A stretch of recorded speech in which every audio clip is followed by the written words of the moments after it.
What a woman expects from a foreigner is sometimes not based on the relationships at all, but rather on an idea of what a relationship should be.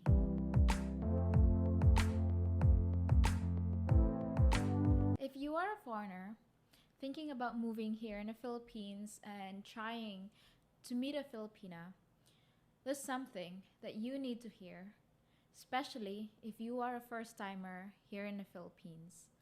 And I'm going to tell you all some hard truths about meeting a Filipina and how it can be very disappointing to some foreigners who are trying to be in a relationship with a Filipina and they can't even have one.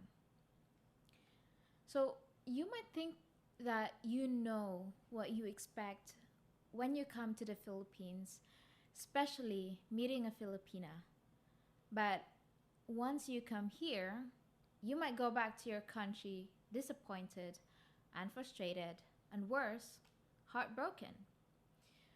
Whether you've already been here or are just curious about the dating scene, I'll go over some of the main reasons why meeting Filipinas can be disappointing for many foreign men.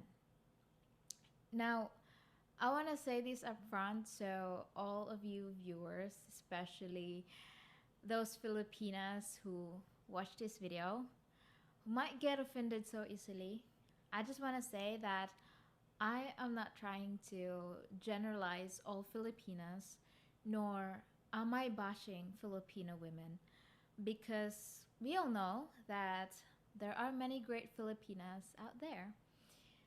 And I know one thing for sure is that if you, as a Filipina or a foreign man who gets offended so easily, and of course you guys comment nasty comments about me or something, I'm just gonna say this. Please set off and move on to the next video. And I'm just trying to be open and I don't accept nasty comments. Rather, I do accept criticism as this helps me grow as a person. So with that, let's get going.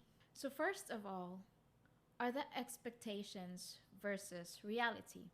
So a lot of foreigners come to the Philippines with an ideal type of girl in their minds and what they want in a Filipina.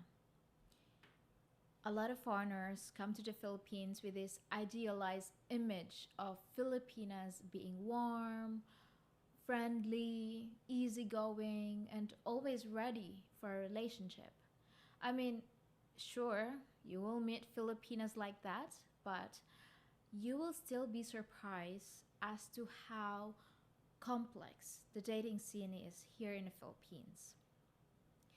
It'll be not easy for you as a foreigner to find an ideal Filipina of your choosing if you stay in a place that has been overrun by so many foreigners, and some of the girls in that city have been with many different foreigners, and their expectations for their next foreign boyfriend are so high because they've been exposed to a certain lifestyle. And if you are a foreigner who is looking for a traditional woman and you are in a big city with lots of foreigners, which means lots of competition, then you are looking in the wrong place. And another thing to keep in mind is that this new generation has evolved in ways that being a traditional woman these days is a rare phenomenon.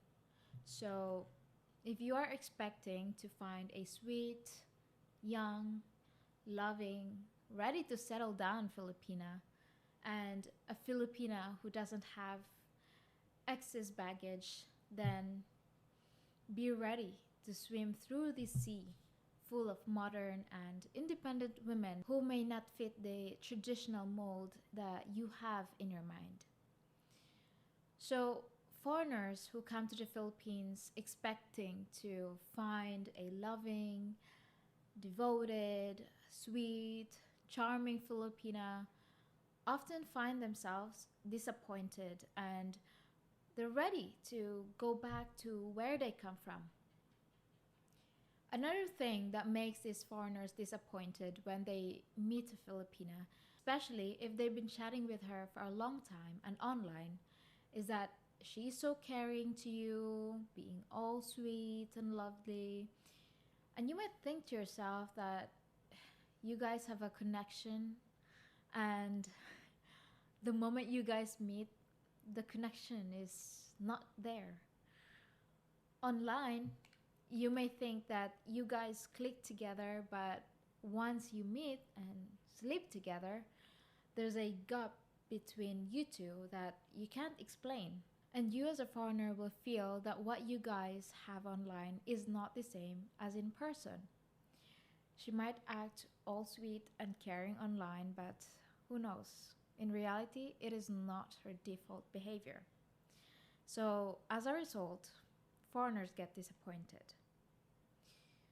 Another reality that will hit this foreigner once they meet a Filipina is the social media and Instagram relationship mentality.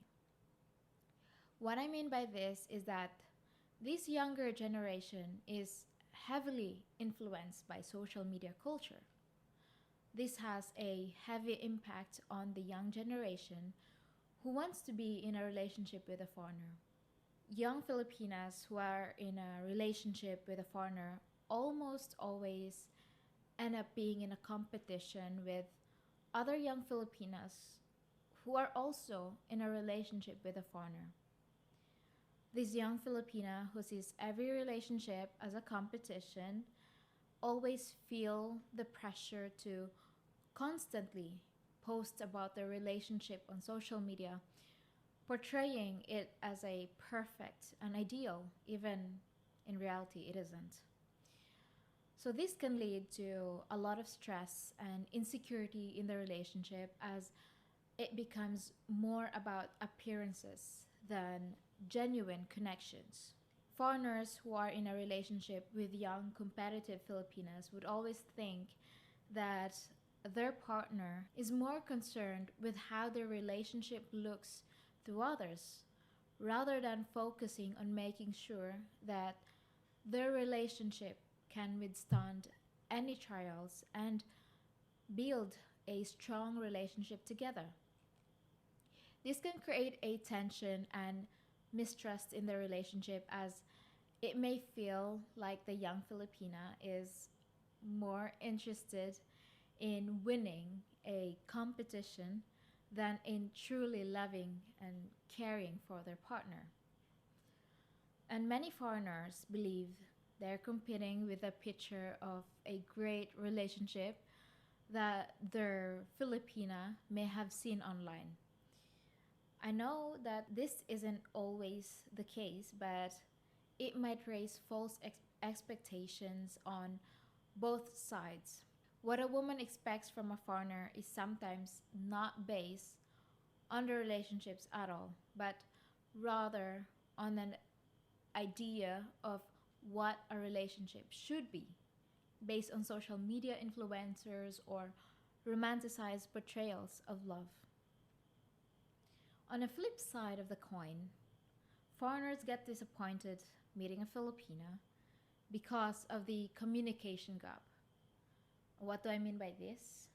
You might be thinking, wait, many Filipinas speak English fluently, so what's the problem with communication? And you're right.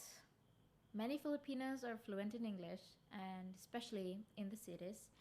But here's the catch. The problem isn't the language. It's how we communicate emotionally. Here in the Philippines, and you guys already know this, that we are not confrontational about everything, and that includes our emotions. So whatever bothers us or hurt us or does something that we perceive as negative, we tend to keep it inside of us and we don't talk about it. And for example, if you are on a date with a Filipina and you said something that she misunderstood or she perceived as bad, then suddenly she acts all tampo and miserable. And then you ask her, what's wrong? Well, Filipinas tend to always say, mm, nothing is wrong, or don't worry about it. However, her body language or tone may indicate otherwise. And if you are unfamiliar with Filipino communication styles, you might believe that everything is okay and you take her words literally to mean that nothing is wrong. And what a Filipina says and what she means is often two different things. And if you are not familiar with subtleties, then it can get really confusing. So, in the end, your date with her is ruined because of how she's acting and how she's not being confrontational by these things. Because, of course, you guys come from a country where you can just say whatever you want to say, however you want to say it, and it doesn't matter if the other person is offended by what you just said. Like, that's just normal for you all. So, it's part of the reason why foreigners get disappointed meeting a Filipina. So, there you have it, guys. There are other things that I forgot to mention that foreigners get disappointed meeting a Filipina. And I'll leave it to you guys. You can comment down below what you guys think about it. So, thank you all for watching this video, and I hope you guys enjoyed this. I'll see you all in the next one.